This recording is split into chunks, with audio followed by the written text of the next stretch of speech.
उनके साथ तेजस्वी यादव, जिनकी अभी बिहार में मान के चलिए लहर चल रही है। जिस तरीके से वे अकेले हैं और अकेले प्रचार कर रहे हैं, और उपेंद्र कुशवाहा वहां से लगातार चुनाव लड़ते आ रहे हैं। 2014 में जीते थे, 2019 में चुनाव हार गए थे। भोजपुरी की पूरी पूरी टीम लग गई है पवन सिंह को जिताने के लिए, और इनका भी फैन फॉलोइंग वहाँ इतना अधिक है कि लोगों में इनको जिताने के लिए काफ़ी लोगों की उम्मीद बढ़ गई है। आप देख रहे हैं बिहार ग्राउंड न्यूज़ फास्ट और मैं हूँ संजीव। आखिरी चरण की जो चुनाव है वो बिहार के 8 लोकसभा सीट पे होने वाली है। उसी एक लोकसभा सीट पे हम बात कर लेते हैं, वो है काराकाट लोकसभा सीट, जहां से एनडीए गठबंधन की ओर से राजाराम कुशवाहा, एनडीए गठबंधन की ओर से उपेंद्र कुशवाहा है, और निर्दलीय जो है भोजपुरी के पावर स्टार पवन सिंह है। आसनसोल से जो है पवन सिंह टिकट क्यों लौटाया, और जातीय समीकरण और 2014-2019 के जो नतीजे हैं वो, और इन तीनों उम्मीदवारों में आगे कौन हो सकते हैं, इसी विषय पे हम विस्तार से चर्चा करने वाले हैं। अभी हमारे साथ जुड़ चुके हैं रंजन। सबसे पहले हम इनसे जानेंगे काराकाट लोकसभा क्षेत्र के जातीय समीकरण क्या है। देखिए संजीव जी, वहाँ सबसे अधिक यादव की संख्या है, जो तकरीबन 3 लाख के आसपास है, और साथ ही कुर्मी और कोरी की संख्या 2.5 लाख के आसपास है। वहाँ मुस्लिम की भी आबादी ठीक ठाक है, जो 1.5 लाख के तकरीबन है। साथ ही वहाँ वैश्य समाज की संख्या 2 लाख, आपका राजपूत संख्या भी तकरीबन 2.5 लाख के आसपास है। ब्राह्मण की संख्या 75,000। वहीं वहाँ जो भूमिहार है उनकी संख्या 50,000 है। वहाँ अन्य जातियों का भी संख्या है। 2014 और 2019 के जो चुनावी नतीजा है वो क्या है? देखिए, सबसे पहले हम 2014 की बात करें तो वहाँ से रालोसपा के उपेंद्र कुशवाहा की जीत हुई थी, जिनकी वोट की संख्या 3,38,892 थी। वहीं जो हारे हुए कैंडिडेट थी कांति सिंह, जो राजद की उम्मीदवार थी, उनकी संख्या 2,33,851 थी। और साथ ही 2019 की बात की जाए तो वहाँ से जेडीयू के महाबली सिंह जीते थे, जिनकी संख्या 3,98,408 थी। वहीं हारने वाले फिर वही कैंडिडेट थे जो 2014 में जीते थे, रालोसपा के उपेंद्र कुशवाहा, जिनकी संख्या 3,13,486 थी।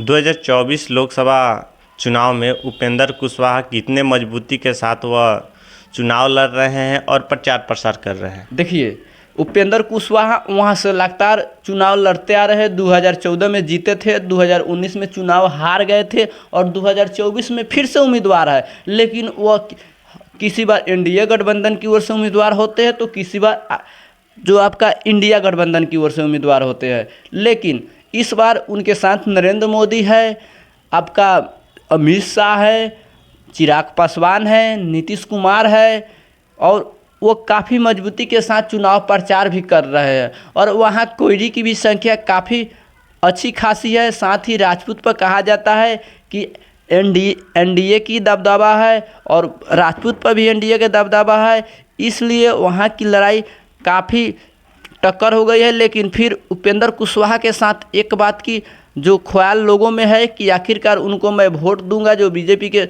कोर वोटर है, वो उनका मानना है कि अगर मैं इनको वोट दूंगा, क्या पता है फिर से रहेंगे या बदल जाएंगे। इसी बीच को लेकर वहाँ कन्फ्यूजन है।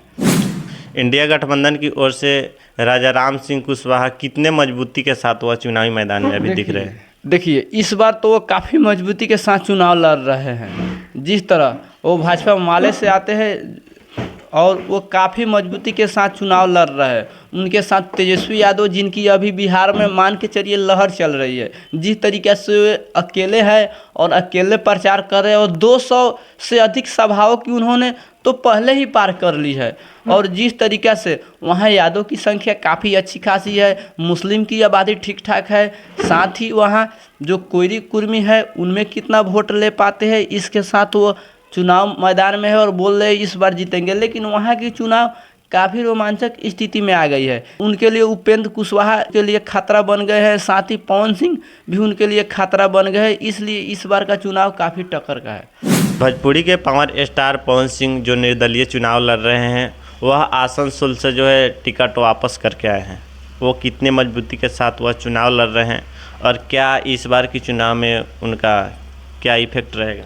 देखिए, सबसे पहले उन्होंने आसनसोल का टिकट इसलिए लौटाया क्योंकि वो बिहार से थे और वहाँ वो भोजपुरी के एक गायक है और एक हीरो भी जो पावर स्टार कहलाते हैं। उन्होंने बंगाल के ऊपर गाना गाए हैं और हो भोजपुरी के कौन ऐसा सिंगर नहीं है जो उनके ऊपर गाना गाया है बंगाल के ऊपर। और इसके लेकर वहाँ टीएमसी के जो विपक्ष में उनके जो जीतते आ रहे सांसद, उनके द्वारा इस पे आवाज़ उठाया गया कि उन्होंने बंगाल को अस्तित्व की जिन्होंने उनके ऊपर गंदी गंदी टिप्पणी की है उनको आप लोग जिताइएगा। इसलिए उन्होंने आसनसोल का टिकट लौटाए और फिर उन्होंने काराकाट से चुनाव लड़ने के लिए इसलिए चुना क्योंकि यहाँ पे राजपूतों की संख्या अच्छी है, भूमियार भी अच्छे खासे है और जिस तरह दो आपस में कुशवाहा जाति के जो कैंडिडेट है वो आपस में लड़ रहे हैं और इसी का फ़ायदा ये सोच रहे हैं मैं उठाऊंगा। आज जिस तरीक़ा से इनके प्रचार में लोगों की उत्साह आ रही है, भोजपुरी की पूरी टीम लग गई है पवन सिंह को जिताने के लिए और इनका भी फैन फॉलोइंग वहाँ इतना अधिक है कि लोगों में इनको जिताने के लिए काफ़ी लोगों की उम्मीद बढ़ गई है। जैसे उपेंद्र कुशवाहा तो वहाँ लगातार लड़ते आ रहे, राजाराम सिंह कुशवाहा भी वहाँ कुछ एक्टिव है वहाँ की राजनीति में और काफ़ी एक्टिव भी है। अब देखने वाली बात है कि कौन बाजी मारेंगे, लेकिन पवन सिंह काफ़ी मजबूती के साथ चुनाव लड़ रहे हैं। काराकाट लोकसभा सीट से जो है राजाराम कुशवाहा, उपेंद्र कुशवाहा और निर्दलीय है पवन सिंह, इनमें आगे कौन दिख रहा है और बाजी कौन मार सकते हैं इस बार। सबसे पहले उपेंद्र कुशवाहा जो एनडीए के उम्मीदवार है, उनके साथ नरेंद्र मोदी और वहाँ कुशवाहा कैंडिडेट और राजपूत के मत पे वो बोल रहे हैं कि राजपूत का वोट मुझे मिलेगा, मैं जीत रहा हूँ, नरेंद्र मोदी का सपोर्ट है। और वही बात की जाए राजाराम कुशवाहा को तो उनका कहना है कि कोयरी वोट मेरे साथ है, यादव वोट मेरे साथ है, साथ ही वहाँ मुस्लिम की अच्छी आबादी है वो मेरे साथ है और अति पिछड़ों की वोट भी मेरे साथ है। और वही पावर स्टार पवन सिंह जिनका मानना है कि मेरे साथ पूरे समाज है, यहाँ की राजपूत समाज है, वैश्य समाज है और साथ ही इसको लेकर वो काफ़ी एक्टिव भी हो गए और भोजपुरी के पूरी टीम उनको जिताने के लिए आगे आए है। इसलिए हो सकता है कि पवन सिंह लास्ट में बाजी मार ले। जिस तरीक़े से उसमें कोयरी मतों की उसमें डिबेट हो जाएगा, बराबरी की उसमें बटाई हो जाएगी और राजपूत का वोट इधर हो सकता है कि पवन सिंह जो राजपूत समाज से आते हैं उनका वोट इधर ट्रांसफ़र हो जाए, वहाँ वैश्य समाज की वोट इनके वोट ट्रांसफ़र हो जाए और इसीलिए हो सकता है जीत सकते हैं। बहुत बहुत धन्यवाद इस वीडियो को देखने के लिए। मिलते हैं अगले वीडियो में, जब तक के लिए जय हिंद।